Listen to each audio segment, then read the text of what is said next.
Salve camaradas, tudo bem? O tema do vídeo de hoje é a isenção no imposto de renda e a lembrança de que o Brasil é presidencialista.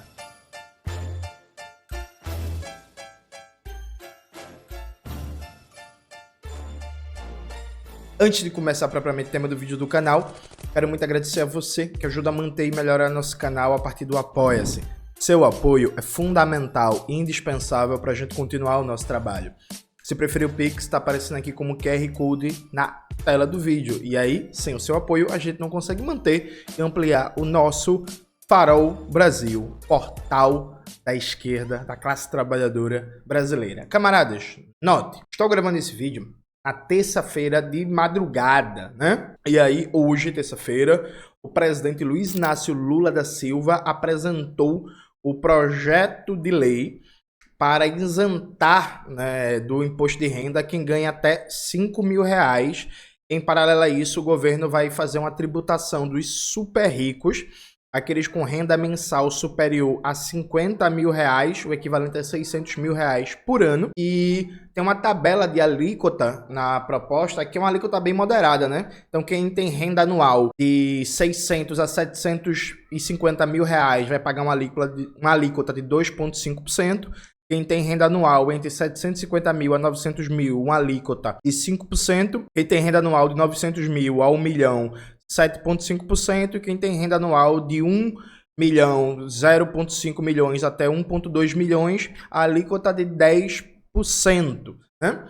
E aí é basicamente o seguinte: pela arquitetura da Lei de Responsabilidade Fiscal e do conjunto de regras fiscais do Estado burguês no Brasil, você não pode abrir mão de uma arrecadação sem fazer uma compensação, você não pode criar um novo gasto sem fazer uma compensação. Então a ideia é fazer essa tributação sobre a parcela de maior renda da estrutura de classes no Brasil para compensar a isenção do imposto de renda para quem ganha até R$5.000, que vai dar mais ou menos 22 bilhões o custo dessa isenção. O que é fantástico nisso? Presta atenção aqui, veja, qual é o discurso oficial do governismo acrítico? O discurso oficial do governismo acrítico é assim: o governo até queria ser de esquerda, mas ele não pode por causa do Congresso, né? Então não dá para fazer nada por causa do Congresso. Então não dá para enfrentar a contra-reforma trabalhista.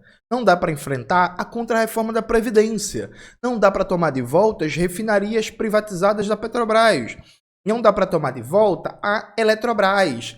Não dá para fazer nada por causa do Congresso. Mas aí, peraí, vamos lá. Filho de Deus, a composição do Congresso não mudou, né? O governo Lula continua tendo minoria no Congresso. O governo apresentou um projeto para isentar quem ganha até R$5.000 do imposto de renda. E aí? Como é que fecha essa equação, né? Como é que fecha essa equação? Eu vou explicar para vocês como é que fecha essa equação. Ó, a América Latina tem uma tradição presidencialista muito forte mesmo.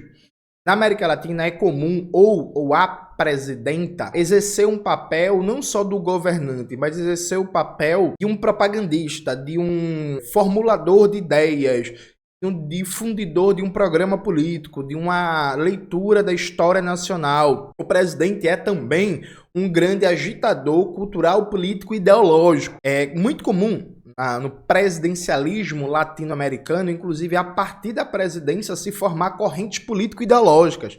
O varguismo, o peronismo, o cardenismo e etc. O kirchnerismo, o chavismo e por aí vai. Então, há aqui um pressuposto de que um dos poderes da presidência da República, uma das capacidades políticas da presidência da República é pautar o debate nacional. Tudo que o presidente fala, tudo que ele propõe é notícia. Se o presidente diz assim, ó, eu tenho esse projeto aqui para aprovar, veja, a sociedade necessariamente vai ter que debater isso, para ser contra ou ser a favor. O presidente pode ganhar ou pode perder o debate, mas sendo o presidente da República, estando sentado na cadeira, você tem capacidade de pautar o tempo todo o debate político, perfeito? Eu expliquei isso no vídeo do meu canal, a diferença entre poder e governo, né? Coloca aí na tela, Maxwell. Quando eu vou falar de 4 capacidades que você tem num governo, num sistema capitalista, a primeira capacidade que eu falo é a capacidade de pautar o debate político, ideológico e cultural, gente. Assim, Isso não é pouca coisa. Na estrutura institucional brasileira, o presidente, se quiser, ele pode convocar as cadeias de rádio e TV toda semana, se ele quiser. Toda semana, no horário nobre, todo dia, a rigor, inclusive. Todo dia, a rigor, no horário nobre, o presidente pode dar uma entrevista, fazer um pronunciamento e falar com todo o povo brasileiro a partir das cadeias de rádio e TV, sem falar da própria estrutura de comunicação de mídia digital e por aí vai. Então veja, a equação aqui é muito simples. O presidente fez uma proposta que, segundo o Paraná Pesquisas, 67% dos brasileiros apoiam. É extremamente popular no Brasil a ideia de reduzir tributação para a classe trabalhadora e para a classe média e aumentar a tributação para os mais ricos, para os bilionários, né? Então, assim, se o governo Lula quiser a sério, né, aprovar isso, ele consegue. E aqui eu tô cometendo uma ousadia. Eu afirmo para vocês, na minha análise, se o governo Lula quiser a sério aprovar isso, ele consegue. Ele consegue mesmo com esse Congresso. E aí, o que eu tô chamando de querer a sério? Vamos lá. Primeira coisa. O presidente da República, se quiser a sério, ele não pode deixar a discussão ser mediada meramente pela mídia burguesa. Ele precisa convocar as cadeias de rádio e TV, ele precisa falar diretamente à nação e explicar, inclusive, o processo de trâmite, em que momento tá, como é, o que está sendo debatido, os grupos de interesse, os grupos de lobby. Lula vai fazer isso? Não, nunca fez. Terceira presidência, não vai fazer, mas pode fazer, tem a possibilidade de o fazer. A primeira coisa é a presidência assumir um papel ativo na promoção do projeto. Eu tenho certeza que se isso chega a mais pessoas, o índice de aprovação de uma medida como essa vai a 70%, vai a 80% com facilidade. Segunda coisa é mobilizar a própria base parlamentar do governo para que os deputados realmente se engajem nisso. Então, cada deputado ou deputada tem que, por exemplo, usar suas redes sociais, usar tribuna, fazer discurso, fazer debate em universidade, em sindicato, e nas praças, em evento cultural e debater a medida. Colocar estrutura, capacidade de comunicação, capacidade de mobilização. Cada deputado e deputada federal, por exemplo, tem uma série de bases sociais de grupos em torno daquele mandato, tanto na composição do mandato como na distribuição de emendas parlamentares, né? Chamar todo mundo para se mobilizar, para entrar na pauta, para apoiar a pauta. Isso dá uma capacidade de difusão da discussão, de circulação da ideia gigantesca. E o terceiro elemento é bater duro com o Congresso Nacional, bater duro dizendo assim, ó, isso é uma prioridade do governo e vocês vão ter que aprovar. Que é isso, se vocês não aprovarem isso, eu não vou aprovar isso aqui de vocês. É isso, tipo, ou é isso, ou também não vai ter isso que vocês querem. O governo bater na mesa e dizer assim, ó, isso aqui é prioridade, isso aqui não é negociável. Então, pra gente aqui, ou vocês aprovam isto, ou a gente não vai apoiar isso e aquilo. Percebe? E colocar o Congresso, inclusive, dizer que existe presidência, existe autoridade no executivo. Fazendo isso, eu aposto para vocês que o governo Lula ganha essa parada. Pode vir certas mudanças no projeto, certas pioras. Provavelmente o Congresso vai querer reduzir a alíquota, por exemplo. É muito provável que o Congresso, inclusive, trabalhe para reduzir a alíquota do imposto sobre os super ricos para os ricos de verdade, para quem ganha mais de R$1 milhão, né? E deixa a conta maior para, por assim dizer, a classe média alta, para criar uma hostilidade maior desse setor da sociedade contra o governo Lula. Eu acho que é uma linha bem provável de atuação no Congresso Nacional. Mas assim, gente, ganha. Isso é uma lembrança muito importante. A gente vive no regime presidencialista, né? A gente vive num regime em que é simplesmente mentira, é chaveco, é conversa que o presidente não pode tocar luta nenhuma porque ele não tem maioria no Congresso. E aí, muita gente no Brasil esqueceu o básico da política. E nem é política revolucionária, marxista, que é assim. Muita gente fala de correlação de forças, né?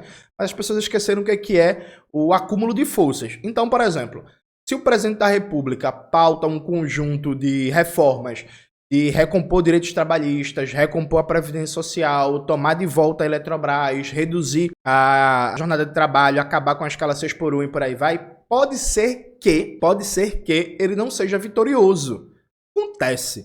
Na política você ganha e você perde, né? Pode ser que ele não seja vitorioso. Agora, se essa discussão é realmente levantada como prioridade de governo, a sociedade vai debater, vai se politizar, vai se mobilizar, isso vai ser assunto de mesa de bar, isso vai ser assunto no ônibus, isso vai ser assunto no metrô, isso vai ser assunto nos grupos de zap e por aí vai. E, inclusive, se não ganhar agora, isso cria até capacidades políticas, porque muita gente fala assim, tem que eleger mais deputado de esquerda. Não, beleza, como é que elege? Uma das coisas é você fortalecer bandeiras políticas estratégicas de esquerda, em defesa da classe trabalhadora, para, inclusive, essas bandeiras serem a promotora de eleição de novos deputados e deputadas de esquerda. Então, exemplo clássico, o Rick Azevedo, lá no Rio de Janeiro, foi o vereador mais votado do PSOL.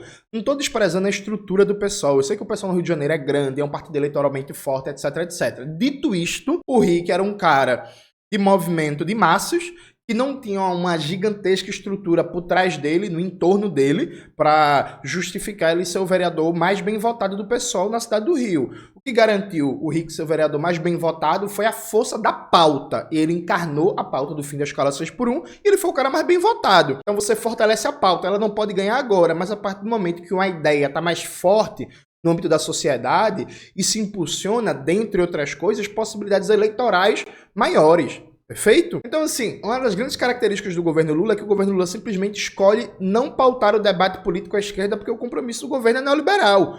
Quando o governo vê que a popularidade começa a baixar, aí no instante ele lembra que a gente vive no regime presidencialista e o governo decide pautar isso, né? E assim, outra aposta minha, eu não acho que a isenção do imposto de renda para quem ganha até 5 mil reais vai ter efeito significativo na popularidade do governo. Dentre outras coisas, porque o negócio só começa a valer a partir de 2026.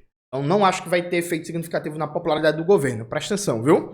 E aí, depois, vocês me cobrem para ver se eu acertei na análise ou não. Mas não acho que terá. Enfim. Mas aí o governo lembra que o regime é presidencialista, né? Sabe? Aí o governo lembra que ele tem capacidade de iniciativa política, inclusive para emparedar o Congresso. Porque, veja, gente, aqui tem um ponto muito importante. O Congresso Nacional, que é burguês, como tudo no capitalismo, ele não vai nunca aprovar algo que seja uma ameaça existencial ao regime burguês. Então, assim, nunca vai acontecer que o Congresso Nacional aprovar a nacionalização de terras e o fim do latifúndio no Brasil, sabe? Se a gente tiver correlação de forças para isso ser uma pauta de massas, de milhões, a gente tá na boca da revolução. Não é o Congresso que vai aprovar isso. É a ditadura do proletariado, é o poder popular. Então o Congresso nunca vai aprovar nada, não importa o grau de mobilização, que seja uma ameaça existencial ao regime burguês. Mas o Congresso Nacional, ele é composto não só de representantes da burguesia, como figuras que se preocupam com a sua própria sobrevivência eleitoral. Então, se uma pauta ela tem muita força, por mais que os donos do dinheiro fiquem pressionando, fiquem aperreando o juízo, ela vai ser aprovada. Prova disso. Piso da enfermagem. Foi aprovado em 2022. Quem era o presidente de 2022, gente? Era Bolsonaro, né? Paulo Guedes, ministro da Economia, né? O Congresso já era reacionário, o fascistóide Arthur Lira já mandava. Mas vai ser contra, porra. O piso da enfermagem em 2022... Os deputados pensando assim, ei meninos, tu é doida? E aí plano de saúde ligando, aperreando, fazendo lobby nos corredores, papapá. As empresas privadas da saúde recorreram ao STF como um caminho para esquartejar o piso da enfermagem.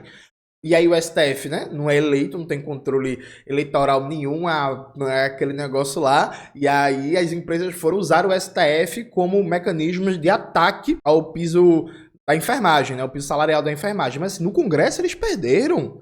Porque quem é o deputado que vai querer?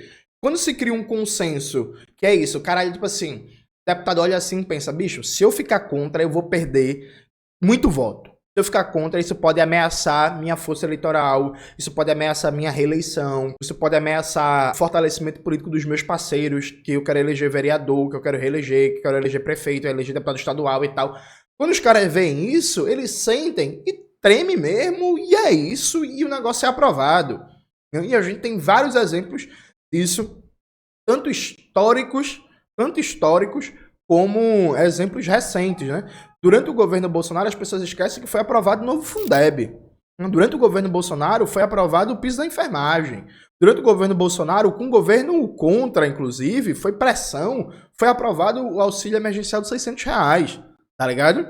Então, assim, agora, recentemente, final do ano, a Erika Hilton conseguiu a maioria das assinaturas para protocolar a PEC pelo fim da escala 6x1. Veja, tem 120 deputados progressistas naquele covil de ladrões, só que assim, é 120 sendo simpático, né? Porque você tá colocando deputado do PSB, deputado do PDT, como progressista e tal, não sei o quê. Enfim, a Erika Hilton conseguiu mais de 200 assinaturas por causa da força da pauta. Esse negócio de que não dá pra fazer nada por causa do Congresso é mentira. Ó, não tô dizendo que o governo é exemplo, que eu acho massa, tô só dando um exemplo de uso tático das coisas. O López Obrador foi eleito presidente no México, ele começou com uma pataquada e no começo eu achei meio ridículo, e depois eu vi que eu tava errado, né? Que o López Obrador começou com um discursozinho de austeridade republicana. Austeridade republicana. Então reduziu o salário de ministro, começou a cortar cartão corporativo, cortar privilégio, andar de avião comercial e por aí vai, não sei o que, um discurso de cortar privilégio, cortar gasto. E eu pensei assim, porra, demagogia do caralho, isso no fundo não muda em nada a distribuição do orçamento público, né, do conflito redistributivo. Só que o que foi que o López Obrador fez? Ele pensou o seguinte, ó, a sociedade mexicana é muito forte o discurso de que a corrupção é o grande problema nacional. E esse discurso de corrupção já foi usado contra várias figuras de esquerda, progressista, inclusive o próprio Obrador quando foi prefeito. Então ele fez assim, meu irmão, eu vou segurar essa pauta, eu que vou pautar isso. E depois o López Obrador começou a usar o discurso de combate à corrupção que ele tinha monopolizado para inclusive pautar a reestatização de empresas privatizadas no auge do neoliberalismo mexicano. Né? Então é claro que o López Obrador, ele construiu o Morena hoje com a Claudia Sheinbaum tem maioria absoluta no legislativo mexicano, mas não é desde o começo, foi construído. E uma das coisas foi construir um discurso ó, de anos ali de não, México, neoliberalismo é a merda, corrupção, neoliberalismo, blá, blá, blá, blá. E depois, velho, quando propôs aprovar a estatização do petróleo e da energia elétrica no México, vai alguém ser contra? Uma porrada de deputado e senador da oposição votou a favor, vai ser contra. Vai ser contra depois de 6 anos de pregação ideológica ininterrupta, dizendo que é esse o caminho, uma medida extremamente popular. Veja, ninguém está dizendo que se o presidente Lula comprasse brigas, ele ia ganhar todas. Eu nunca falei isso. Veja, eu nunca falei isso. Nunca falei isso. Quem fala isso está delirando. A questão é, a partir do momento que você compra as brigas, que você politiza, que você pauta a agenda política, você tem chance de ganhar e chance de perder. E mesmo que você não ganhe agora, tendencialmente, você vai ter um acúmulo de forças que vai se refletir tanto na organização da mal chamada sociedade civil, quanto inclusive tendencialmente do ponto de vista eleitoral na próxima eleição. Né? Então, vamos, Lula, pauta o discurso, por exemplo, anticorrupção e faz um debate sobre a privatização das refinarias da Petrobras, sobre a privatização da Eletrobras, e aí junta o discurso sobre corrupção com o discurso do problema do preço dos combustíveis, do preço da energia elétrica no Brasil, bicho, na moral, aguenta não. Eu garanto a vocês, assim, os caras não aguentam. Os caras não aguentam ser a favor se o Lula faz uma ligação aberta entre a privatização da Eletrobras e a energia elétrica cara. Eu duvido que uma porrada de deputados e senadores vai comprar, manter a Eletrobras privatizada, vai dizer assim, não, eu sou a favor de manter a Eletrobras privatizada. Sabe, não compra não. Entende? Então, assim, você aí que é governista, que tá feliz que finalmente o governo apresentou uma pauta positiva para a classe trabalhadora, só queria lembrar a você um negócio básico. O Brasil é um país presidencialista. Aí a minha dúvida é, por que demorou tanto tempo para apresentar uma pauta positiva como essa para a classe trabalhadora? Por que não fez isso com várias outras promessas de campanha? Porque assim, a configuração do legislativo é a mesma. O governo continua com minoria no legislativo. E aí? Não é vocês que dizem que não dá para fazer nada por causa do Congresso? O Congresso é o mesmo. Agora dá para fazer? Como é que é isso? Pense nisso, por favor. Tá bom? É isso, gente. Espero que vocês tenham gostado do vídeo de hoje do canal. Não se esqueça de se inscrever no canal, ativar o sininho, curtir esse vídeo, compartilhar e tudo isso que vocês já sabem. Um beijo e até a próxima.